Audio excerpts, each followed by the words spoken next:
But இது வந்து கூட்டணி ஆட்சின்ற விஷயத்துக்கு வந்து திமுக எந்த கட்டத்திலையும் வந்து ஒத்துக்கொள்ளலை, அதிமுகவும் எந்த கட்டத்திலையும் ஒத்துக்கொள்ளலை. ஆனால் அதிமுக கடைசி கட்டத்தில் ஒத்துக்கக்கூடிய நிலைக்கு தாவேக்காவோட போனால் ஒத்துக்கக்கூடிய நிலைக்கு தள்ளப்படும் ஆக்சுவலாக.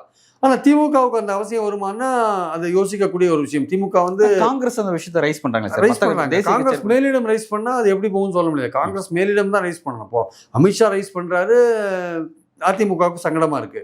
காங்கிரஸ் மேலிடம் ரைஸ் பண்ணது வச்சுக்கோங்க, ராகுல் காந்தி ரைஸ் பண்றாரு வச்சுக்கோங்க, அது திமுகவுக்கு சங்கடமா இருக்கும். அது ராகுல் காந்தி ரைஸ் பண்ணாத வரையும் பிரச்சனை இல்லை. அதே மாதிரி பார்த்தீங்கன்னா வந்து மற்ற கட்சிகள்லாம் பதவி நாங்கள் ஆட்சியில் பங்கு பெறதுக்கு இஷ்டம் இல்லைன்னு சிபிஎம்லாம் சொல்கிறாங்க. ஸோ அதனால இந்த ஆனால் சிபிஎம் அதை சொல்கிறாங்க. ஆனால் அதே நேரத்தில் எது சொல்கிறாங்கன்னா காமன் மினிமம் ப்ரோக்ராமோட ஒரு விஷயத்தை அமைக்கிறதா சரியா இருக்குன்னு சொல்கிறாங்க. அது வாய்ப்பு இருக்குமா? அது ஏன்னா இந்த கட்சிகள்லாம் வந்து அந்த அந்த அந்த ஆட்சி மேலே இருக்கிற நல்லது கெட்டது எல்லாமே இந்த கட்சிகளையும் பாதிக்கிறதுனால நாங்கள் அதில் இடம் வரணும்னு நினைக்கிறாங்க. நாங்கள் ஒன்றுமே ரெஸ்பான்சிபிலிட்டி இல்லாமல் நாங்கள் எல்லா இதையும் சுமக்க முடியாது. நாங்கள் வந்து எந்த விதமான ஒரு பொறுப்பும் இல்லாமல் நாங்கள் வந்து உங்களை தோளில் சுமக்க முடியாது.